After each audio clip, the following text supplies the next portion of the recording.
The countryside had always been a place where boundaries were marked not by fences but by trust. Rolling fields stretched as far as the eye could see, dotted with weathered barns, the scent of soil and hay lingering in the wind. For decades, families here lived by an unspoken rule: respect your neighbor, mind your land, and let the earth reward your work. It was an ecosystem of mutual independence until the day the new development arrived. It began with a sign. A large wooden board appeared at the end of the old county road, declaring the area under the jurisdiction of the Oak Ridge Estates Homeowners Association. To the farmers, it looked absurd. The HOA had been formed to regulate a newly constructed set of luxury homes on the hill, a mile away from the farmlands. But over time, its reach began to stretch outward, first into the adjacent lots, then toward the open fields. They said it was for community integrity, but those who lived beyond the gates saw it for what it was: control. Among those farmers was a man named Eli Barrett, a quiet and calculating landowner who had lived on the same patch of earth his grandfather once tilled. Eli had no interest in drama, no desire to make waves. But when the HOA sent a notice claiming that his property violated aesthetic standards due to his old red barn, he knew something darker was brewing. The letter came with threats of fines, citations, and legal enforcement if necessary. At first, Eli ignored it, but more letters came, then a visit. A pair of HOA board members dressed in tailored suits arrived in shiny SUVs that looked out of place on the dirt road. They walked his property with clipboards, snapping photos of his barn, his tractor, even his mailbox. When Eli asked under what authority they were doing this, they smiled politely and said the county had expanded the HOA's jurisdiction for the betterment of the area.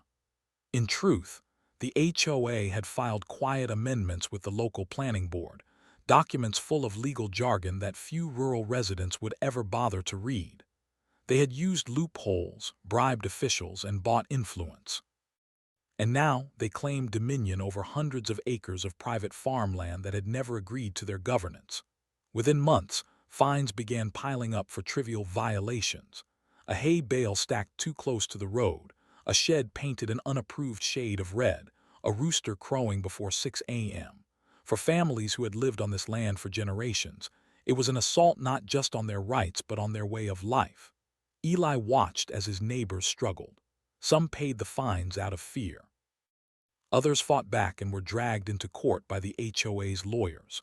One by one, they began to lose. The HOA wasn't just enforcing rules, they were acquiring power. Every lien, every judgment gave them leverage, and with leverage came control. But Eli was different. He had a calmness that disguised a strategic mind. Before his days on the farm, he had been an IT specialist, a man who understood systems, data, and how information could turn the tide in any battle. When the HOA tried to intimidate him, he didn't argue. He observed. He recorded. He collected every notice, every name, every contradiction buried in their paperwork. And one night, in the quiet hum of his old farmhouse, Eli began to dig deeper. Using public records, he traced the HOA's filings, uncovering a network of shell companies, hidden ownership transfers, and shady land deals connecting board members to construction firms and county officials. What began as petty harassment was starting to look like a regional land grab. He began building a timeline, a story that would make sense to anyone who saw it. Emails, meeting minutes, financial disclosures. Step by step, the evidence came together like a trap waiting to spring. But Eli knew exposure alone wouldn't be enough. He needed the world to see it. And so, he set the first piece in motion, a small anonymous blog titled "The Fields Under Siege." It told the story of rural farmers being bullied by a corrupt HOA that had overstepped its bounds. It used real documents, real quotes, and real names. At first, it attracted little attention, but then something changed. A viral tweet from a local journalist shared a screenshot of one of Eli's posts, calling it the biggest rural land rights scandal you've never heard of. Within a week, the blog's traffic exploded. Commenters flooded in, sharing similar stories of HOA corruption across the country. News outlets began to take notice. The HOA's name was trending online. Their carefully built image of prestige and order began to crumble under the weight of public outrage. But Eli knew this was only the beginning. Public exposure was just the first strike. The real battle, the one that would dismantle their power from within, was still ahead. Late one evening, as thunder rolled over the dark countryside, Eli stood on his porch looking out over the quiet fields. He could see the faint glow of the new development's streetlights in the distance, a symbol of intrusion. The storm outside mirrored the one he was preparing to unleash. He whispered to himself, not in anger but in resolve, that this land would not fall under their rule. Not now, not ever. The blog had stirred the hornet's nest. The HOA board was furious, scrambling to find the source of the leaks. They called emergency meetings, hired PR consultants, and threatened lawsuits against whoever was behind the defamation. Eli smiled. They still had no idea it was him. By the time the board realized how deep his investigation went, it would be too late. For Eli was no longer just defending his land. He was exposing an empire of deceit that thrived on fear and silence. And in the countryside, where the earth remembers every injustice, the first seeds of rebellion had been sown. The storm that Eli had sensed brewing was no longer distant. It had arrived, swift, organized, and ruthless. The HOA's retaliation began quietly, as all their operations did, through paperwork and power. Letters stamped with official seals started arriving at Eli's mailbox every other day. Each one was colder than the last: warnings, violation notices, threats of liens, and citations written in the language of bureaucratic warfare. To the casual eye, it looked legitimate. To Eli, it was intimidation. The board accused him of everything from unauthorized structures to noncompliance with community landscaping standards. They even claimed his gravel driveway didn't meet aesthetic expectations. It would have been laughable if it weren't so dangerous, because each document carried the weight of law, at least on paper. Soon, the pressure escalated. 2 county officers, accompanied by an HOA representative, arrived at his property one morning with a notice of inspection. They cited a complaint about potential zoning violations. Eli watched from his porch as they photographed his barn, his old water tank, and the livestock pen. The HOA rep, a man named Gregory Harlow, the board's vice president, made a show of his authority. He walked the land as if it already belonged to him. That night, Eli received a new letter, this time marked final notice before legal action. The HOA claimed that his barn, the one that had stood there for 70 years, violated newly adopted design covenants. They demanded immediate removal or modification, or fines of $500 per day. Eli read the letter in silence. He didn't crumble under the pressure. Instead, he studied it like a chess player examining a flawed move from his opponent. The HOA's greed had blinded them. They had overreached, and every new demand they issued left a paper trail. He knew what to do. For weeks, Eli had been laying the groundwork for something much larger than a blog. He had been compiling an archive of every piece of correspondence, every inspection photo, every board meeting minute that mentioned his name or property. He backed up everything to multiple drives, cataloged by date and legal reference. It wasn't just evidence. It was a roadmap of the HOA's corruption, a structure he could dismantle piece by piece. But he needed allies, not in person, not in court, but online. The digital battlefield was where this war would be won. Eli began releasing snippets of his findings through the fields under siege. Not everything, just enough to raise eyebrows. He posted screenshots of emails showing HOA members coordinating with county inspectors.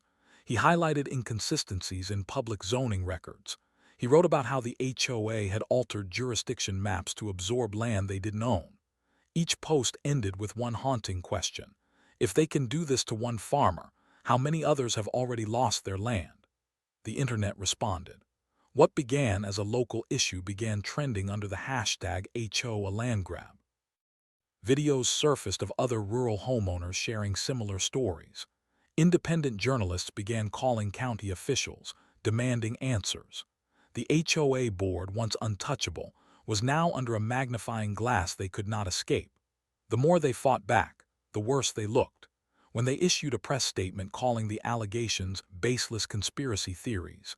Eli countered with another post, this one including a leaked internal email chain that contradicted their statement entirely. Someone inside the HOA had begun feeding him information. The betrayal unnerved the board. Meetings grew tense. Harlow, the vice president, demanded a full investigation into the source of the leaks. Suspicion spread like wildfire among them. In their panic, they tightened their grip, issuing harsher rules and more fines, not just to Eli but to others in the area. They thought fear would silence the community. Instead, it united them. Farmers who had remained quiet began reaching out to Eli through encrypted messages. They shared their stories, property disputes, threats, forced easements, and financial ruin. Eli turned each one into documentation, a record of systemic abuse. He wasn't just defending his land anymore. He was building a case that could dismantle the entire organization. Meanwhile, the HOA's influence began to waver. Contractors delayed projects. County staff quietly resigned. Local newspapers, once dismissive of rural complaints, began publishing investigative pieces. And at the center of it all was the man in the red barn, the quiet farmer who refused to bend. But the HOA still had one weapon left: money. With deep pockets and high-powered attorneys, they filed a lawsuit against Eli for defamation and interference with community governance. The papers arrived in the middle of harvest season. It was a calculated move: drain his resources, distract his focus, and scare others from supporting him. Eli didn't panic. He knew this was their desperation showing. He responded strategically by turning the lawsuit itself into a weapon. He published it online, line by line, exposing every false claim and every inflated legal threat. The public outrage was instantaneous.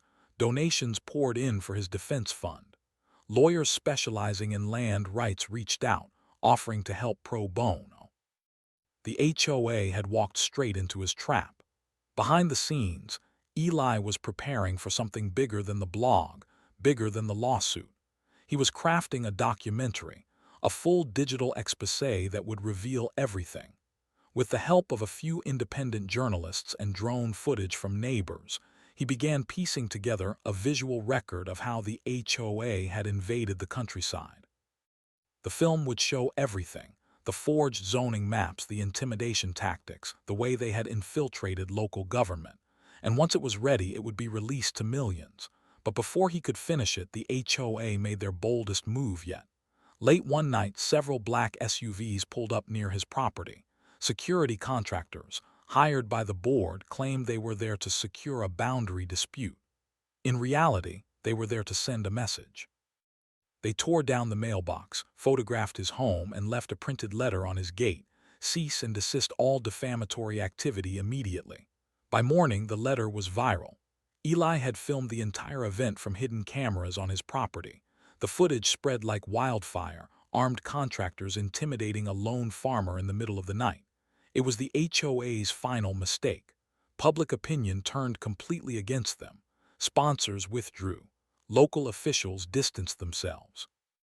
The board's president resigned. But Eli knew the fight wasn't over. They would regroup. They would hide behind legal shields and corporate entities. If he wanted to destroy them entirely, he needed to go deeper to their financial core, their hidden accounts, and the documents that proved how they'd bought their power. The next phase wouldn't just expose the HOA, it would dismantle their entire foundation. And so, as the sun rose over the misty fields, Eli sat at his desk, eyes fixed on his laptop screen, lines of code and financial records reflected in his glasses. The trap was no longer being set. It had already begun to close. The days that followed the confrontation were eerily calm. The HOA had gone silent, too silent. Their public channels stopped posting, their board meetings were postponed, and their lawyers refused to comment to the press. To the outside world, it looked like they were regrouping. But to Eli, the silence was confirmation that he was getting close. He had wounded them, and now they were retreating behind layers of money and secrecy. In the quiet of his farmhouse office, Eli began to unravel the next thread: the financial web. The HOA's corruption didn't begin with harassment letters or zoning maps. Those were symptoms. The disease ran deeper, buried in financial statements, shell companies, and tax-exempt filings that connected board members to developers, banks, and even county officials. Eli had been collecting data for months, but now he dove into it with a renewed obsession. He wasn't just reading documents, he was dissecting a system designed to hide theft in plain sight. Every HOA payment, every fine collected from the community, every construction contract, they all led somewhere. Using public data sources and archived government databases, Eli traced transactions that shouldn't have existed. Payments from the HOA's general fund were being funneled into consulting firms that didn't exist beyond a P.O. box. Those same firms transferred money to real estate developers, the same ones who had built the Oak Ridge Estates neighborhood. From there, the money jumped to political campaign donations and personal accounts. It was all there, a chain of corruption stretching from a small rural HOA to the highest levels of local politics. But exposing this kind of network required precision. Eli knew that one wrong move could discredit everything. He needed corroboration, so he reached out quietly to a contact from one of the news outlets that had covered his story earlier, Mara Whitfield, an investigative journalist known for dismantling corporate fraud cases. He sent her only a fraction of the data at first. Within hours, she replied, astonished by the depth of what she was seeing. Together, they formed an unspoken alliance. Eli would keep digging from the inside, and she would verify from the outside. Their communication was encrypted, their coordination meticulous. As they mapped out the flow of funds, one name began to surface repeatedly: Landon Pierce, the HOA's treasurer. He was a polished man, a real estate consultant who had quietly acquired large tracts of land adjacent to the HOA's jurisdiction. Every financial discrepancy traced back to an account under his oversight. But what made it truly damning was what Eli found next: an internal memo, buried in archived meeting minutes, showing that Pierce had authorized community enhancement projects that directly benefited his own company. The HOA wasn't managing a neighborhood, it was running a business empire built on deception. Meanwhile, the tension in the community grew. Farmers who once feared speaking out were now emboldened.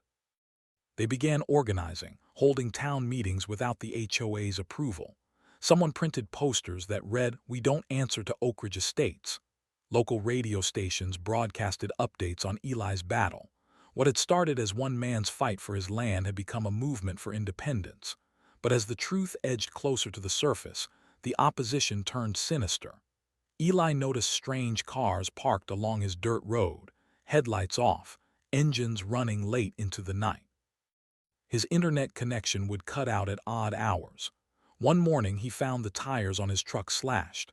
Another day a dead crow was nailed to his gatepost, a crude message meant to unnerve him. He didn't flinch. If anything, it strengthened his resolve. The closer he got, the more desperate they became. Working deep into the night, Eli pieced together the final part of the puzzle: tax filings. He discovered that several of the HOA's shell corporations had filed under nonprofit community improvement organizations, giving them access to tax breaks and grants meant for rural development. But instead of using the money for infrastructure or conservation, they'd used it to buy land that they then reclassified under HOA control. The revelation was explosive. It meant the HOA had defrauded not just homeowners, but the state and federal governments. By the end of the week, Eli and Mara compiled everything into a comprehensive dossier. The file was over 100 pages long: financial records, scanned documents, photographic evidence, and cross-reference data charts. Together, they prepared to release it as part of a joint investigative feature titled "The Countryside Under Siege: How an HOA Built a Real Estate Empire on Stolen Land." The release date was set for Sunday morning. The article would go live across multiple platforms: mainstream outlets, Eli's blog, and independent networks. Every source would point back to verifiable evidence. There would be no denying it. But the night before publication, something happened. Eli's power went out. At first, he thought it was a storm, but when he stepped outside, the sky was clear. Then he saw it, the faint red glow of a fire flickering from the direction of his barn. His heart stopped. By the time he reached it, flames were roaring through the structure, devouring the wood that had stood for generations. He called the fire department, but the nearest unit was 30 minutes away. The barn was gone before help could arrive. His livestock were safe, but the loss cut deep, not just emotionally but symbolically. The barn had been his grandfather's legacy, the heart of his land, and now it was ash. The fire marshal later called it an accidental electrical blaze, but Eli knew better. The timing was too perfect, the cause too vague. It was retaliation, a final act of desperation by those who knew their empire was collapsing. But the destruction of the barn did something the HOA hadn't anticipated. It reignited the public's fury. Photos of the smoldering remains spread online within hours. People flooded Eli's posts with messages of support, donations, and outrage. The next morning, when the exposé went live, it exploded like a bomb across the internet. The story trended nationwide. Hashtags filled with anger and disbelief. Reporters camped outside the Oak Ridge Estate's gates. Government agencies announced formal investigations. Within days, subpoenas were issued and several board members resigned. Eli watched it unfold from his porch, the air still smelling faintly of smoke. He had lost his barn but gained something far greater, the truth, now set free and unstoppable. Yet even as justice closed in, Eli knew the battle wasn't over. The board would try to survive by blaming a few scapegoats. The system would attempt to bury the scandal in paperwork and settlements. He wasn't going to let that happen. He had one last card to play, proof that the HOA's corruption reached into the county's highest offices. The next phase wouldn't just expose the board. It would burn the entire network to the ground. The fallout from the exposé rippled across the county like a shockwave. News vans lined the roads near Oak Ridge Estates, reporters chasing comments from anyone connected to the scandal. The once proud HOA headquarters, an elegant brick building that had served as their symbol of control, was now under police watch. Their name had become toxic. Sponsors withdrew, partners cut ties, and whispers of criminal charges began to circulate. But even as the media feasted on the spectacle, Eli knew it wasn't enough. What had been exposed so far was only the outer layer, the visible corruption of a few board members. The real power behind the HOA was older, deeper, and far more dangerous. It was hidden in the machinery of local politics, in the people who had allowed the HOA's reach to grow unchecked for years. So while the public celebrated the downfall of the board, Eli returned to his work. The farmhouse was quiet now, save for the hum of his laptop and the faint crackle of the old radio in the background. His barn lay in ruins, but the fire hadn't stopped him. It had only reminded him what was at stake. This wasn't just a battle for his land anymore. It was a reckoning for everyone who'd ever been crushed by those who believed themselves untouchable. He started with the county commission.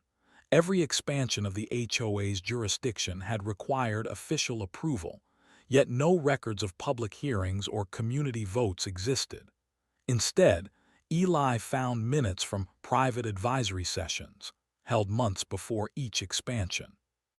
The names listed were familiar: the HOA's treasurer, Landon Pierce, the former county planning director, Richard Colburn, and one more name that froze Eli's hand mid-scroll: Senator Thomas Greaves. Greaves was a career politician, a man who built his reputation as a champion of rural development. But the records painted a darker picture. His campaign had received heavy donations from the same shell companies Eli had traced to the HOA. He had sponsored bills that gave local associations more control over zoning, bills that benefited no one except developers and land speculators. The senator had been the architect of the entire system. Eli began connecting the dots, tracing Greaves's influence through years of legislative records. Each policy decision, each subtle change in land use law had helped create an environment where HOAs could operate like miniature governments. The Oak Ridge Board had simply exploited the framework Greaves built, but exposing a sitting senator would require absolute proof, evidence so irrefutable that no political spin could erase it. and Eli found it in the form of a leaked email thread between Greaves and Pierce. The exchange, dated nearly 2 years before the Oak Ridge expansion, discussed ensuring favorable jurisdictional adjustments in exchange for community investment support. It was bribery disguised as policy planning. Mara, the journalist, verified the emails through metadata. It was real. Together, they prepared the next story, a follow-up that would reveal the political machinery behind the HOA's empire. But Eli knew this time the counterattack would be severe. And he was right. Before the article could go live, Eli's digital systems began to fail. His website was hacked, his backup drives corrupted. Someone had launched a coordinated cyberattack. They weren't trying to steal data, they were trying to destroy it. Fortunately, Eli had anticipated this. Months earlier, he had created encrypted offline backups stored with allies outside the county. The files were safe, but the message was clear.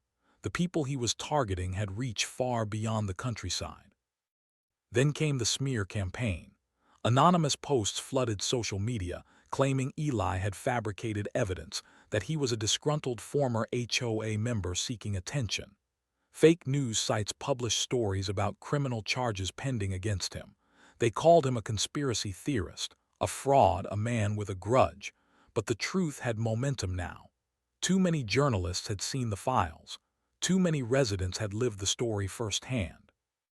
When Mara's article finally went live, complete with financial records, email transcripts, and a detailed timeline linking Senator Greaves to the HOA scandal, it shattered what little credibility the establishment had left. National networks picked up the story. Investigative panels formed. The Department of Justice opened an inquiry into land use corruption across multiple counties. Greaves tried to deny everything at first, calling it a politically motivated attack. But within days, photos surfaced of him attending private fundraisers hosted by the same developers who funded Oak Ridge Estates. His denials collapsed under the weight of his own arrogance. For the first time in years, the countryside began to feel free again. The HOA froze operations. Its board dissolved under state supervision. Residents tore down the Oak Ridge Estates signs from the roadsides. Farmers cheered as county officials publicly rescinded the zoning expansions. Eli watched it all unfold from his porch, feeling the quiet satisfaction of justice finally breaking through the noise. Yet deep down, he couldn't celebrate, not yet. Because while the public saw victory, Eli saw the roots that still remained. Even as the investigations expanded, the people truly responsible would try to rebuild.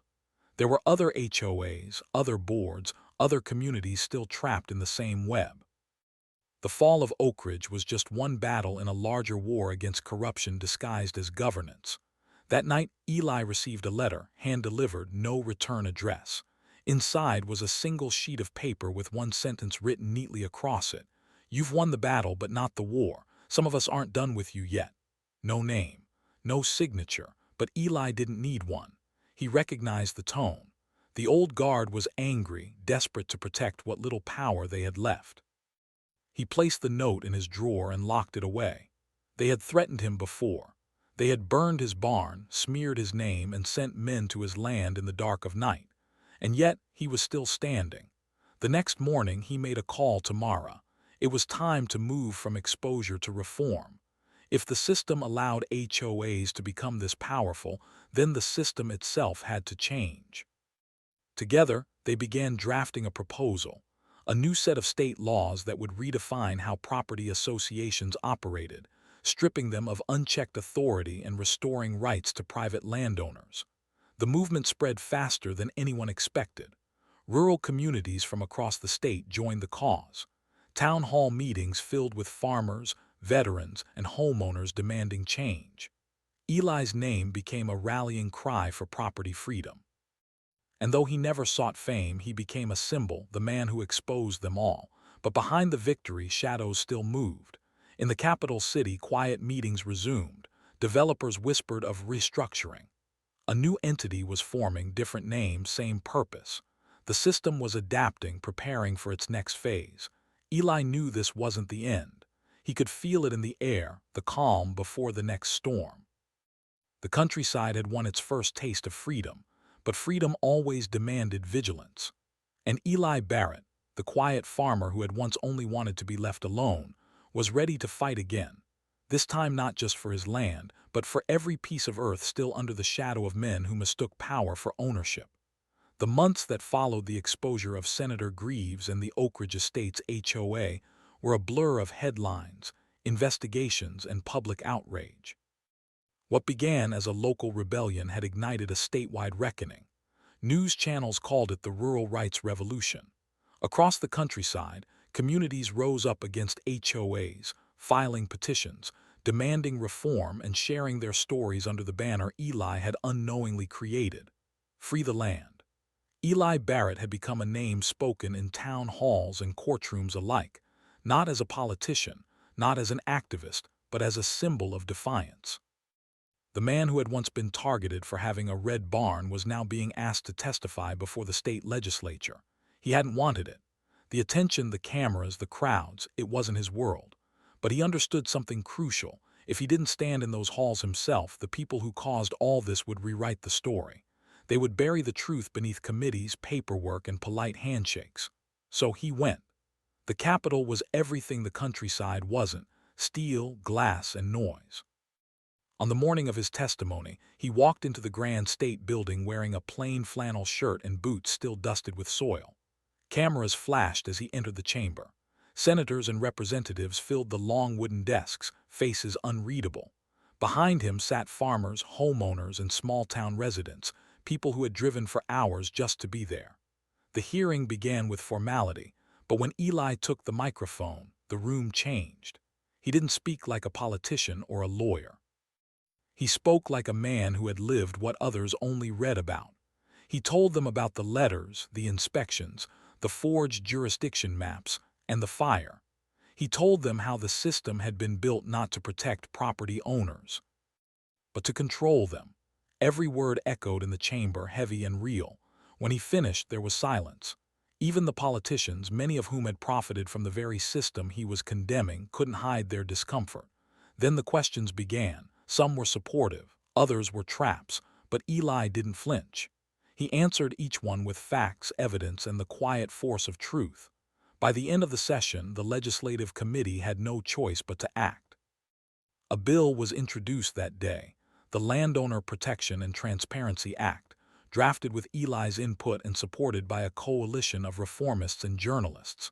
Its purpose was clear: to limit the power of HOAs, enforce financial transparency, and guarantee that no association could extend jurisdiction over properties without voluntary consent. But the victory was far from secure. Behind closed doors, the opposition began to mobilize. Developers, lobbyists, and corporate lawyers poured money into campaigns to kill the bill. They called it an attack on property values and a threat to community integrity. The same political machine that had built the HOA empire was not going to let it fall without a fight. Eli found himself at the center of a new battlefield, one fought not with letters and lawsuits, but with influence and deceit. Anonymous threats returned. His emails were hacked again.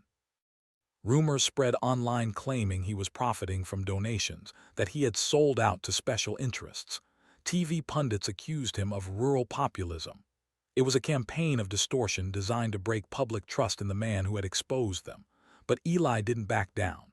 He toured the state, speaking at local meetings and farmers' rallies. He refused payment, refused sponsorships, and made every appearance count. Each time he spoke, the crowds grew larger. What had started as one man's resistance had become a movement. The Capitol noticed. So did those who stood to lose everything. In a marble office overlooking the city, Senator Greaves, now disgraced but still powerful in the shadows, met with a group of developers. They had one goal: stop the bill at any cost. Greaves still had connections in the legislature, people loyal to his influence if not his name. Quietly, they began introducing amendments to water down the reform, adding vague language that would render it toothless. Eli caught wind of it through Mara, who had continued investigating the backroom dealings. The night before the final vote, she called him with a warning: the bill was being sabotaged. By morning, it would be gutted, its protections gone. That night, Eli didn't sleep. He sat by the remains of his barn, watching the moonlight cut across the ash and twisted metal. The quiet fields that had once been his sanctuary now felt like a battlefield. He thought of his grandfather who had built this place with his hands, of the neighbors who had lost their land to greed disguised as governance, of the countless others still fighting unseen wars in their towns. And as dawn broke, Eli made a decision. He wouldn't just testify again, he would expose the sabotage in real time. That morning, as the legislature convened, Eli released a video across every platform, detailing the secret edits to the reform bill. He named the senators responsible, showed their connections to developer funds, and revealed how the language had been deliberately twisted. The footage spread like wildfire. By the time lawmakers took their seats, the public was already outraged. Protesters filled the steps of the Capitol. Cameras rolled as chants echoed through the marble halls. Under the glare of nationwide attention, no politician dared vote against the will of the people. The bill passed unchanged, unweakened. When the governor signed it into law, the countryside erupted in celebration. Across the state, residents held gatherings in fields and town squares, waving homemade banners with a simple message: "Our land, our rules." But Eli didn't celebrate. He stood apart, watching the sunset over his property. For him, the victory was bittersweet. Law had changed, but the scars remained: the barn, the harassment, the threats. Justice had been won, but it had come at a cost. And somewhere out there, the same forces that had built Oak Ridge Estates were already regrouping. They would find new names, new loopholes, new faces to wear the mask of authority. As the wind rustled through the tall grass, Eli knew this chapter of the fight was over. But the story of power and property was far from finished. He had struck a blow for freedom, but freedom was fragile. He turned toward the horizon, the field stretching endlessly before him. The war for the land had become a war for the law, and though the law had finally bent toward justice, Eli Barrett understood one unshakable truth: justice demanded guardians. And he was not done being one. Months passed, and for the first time in years, the countryside began to breathe again. The HOA signs were gone, the liens were lifted, and the fear that once gripped the rural communities had faded into memory. Fields bloomed once more, barns were rebuilt, and neighbors spoke openly without glancing over their shoulders. The Landowner Protection and Transparency Act had changed everything. Eli Barrett's name had become legend. To some, he was a hero; to others, a dangerous man who had upset the balance of power. But to Eli himself, he was just a farmer trying to live on his own terms. The fight had taken more from him than anyone knew: the sleepless nights, the constant surveillance, the feeling of being hunted. Still, he couldn't rest. He had seen too much. He knew how corruption worked: it didn't die, it adapted.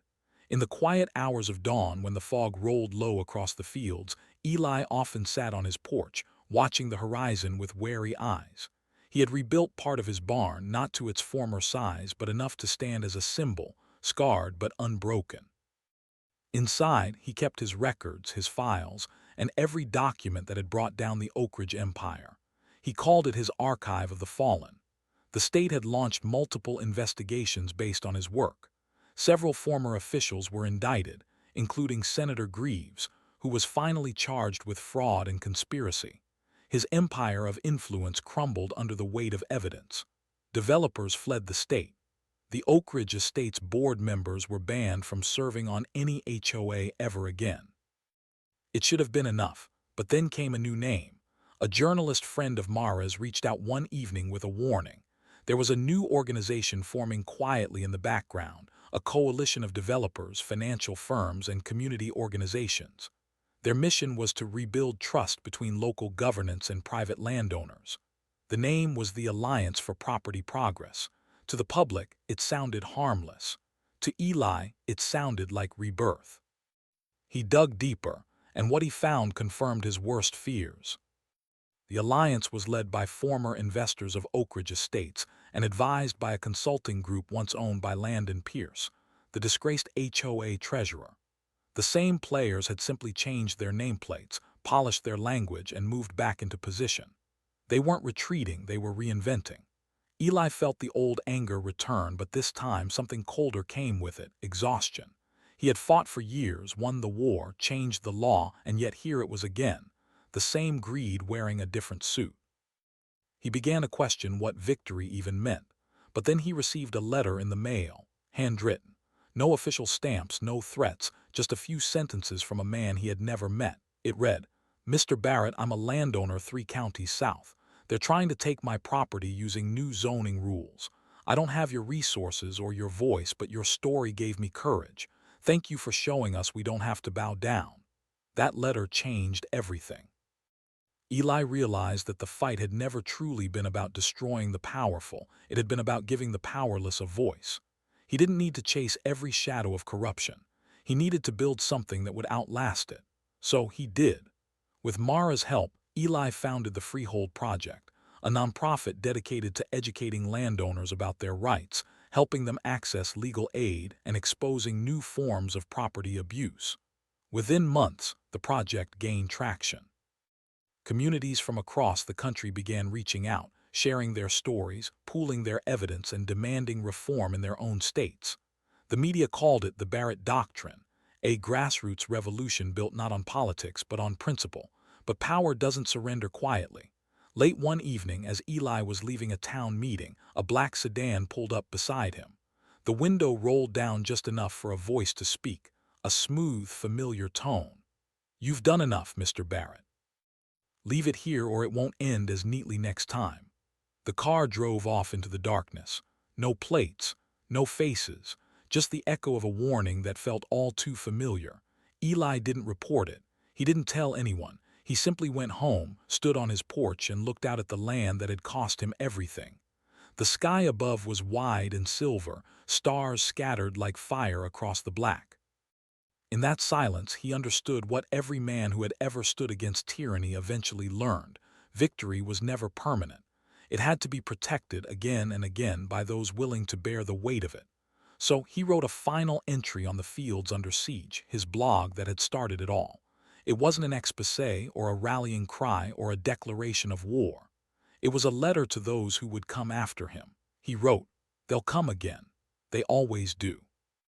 They'll have new names, new titles, and better suits. But remember this, your land is your freedom. When they threaten it, they're not just taking dirt and fences. They're taking the right to stand on your own 2 feet and say, 'This is mine.' Don't wait for someone like me to fight your battle. Learn the laws, watch the money, stand your ground, and never ever let them convince you that control is the same as order." When he posted it, he didn't add his name. He didn't need to. The countryside already knew who he was. Weeks later, the Alliance for Property Progress collapsed under the weight of public scrutiny. Journalists unearthed their ties to the same corrupt networks Eli had exposed years earlier. The Freehold Project gained new members daily. A movement had become a legacy. And one quiet morning, with dew shimmering across the fields, Eli walked to the edge of his land. He looked over the horizon, the barns, the distant homes, the patchwork of farms stretching into forever. The land was free again for now. He smiled, not out of triumph but peace, because he understood something that the powerful never would. Land wasn't conquered by money or law. It was claimed by those who loved it enough to fight for it. As the wind carried across the fields, rustling the grass like a whisper of old ghosts and new beginnings, Eli Barrett turned back toward his farmhouse. The fight was over, but the story, his story, had already become legend. And somewhere in another small town, another farmer read his words, folded that letter into his pocket, and prepared to stand his ground.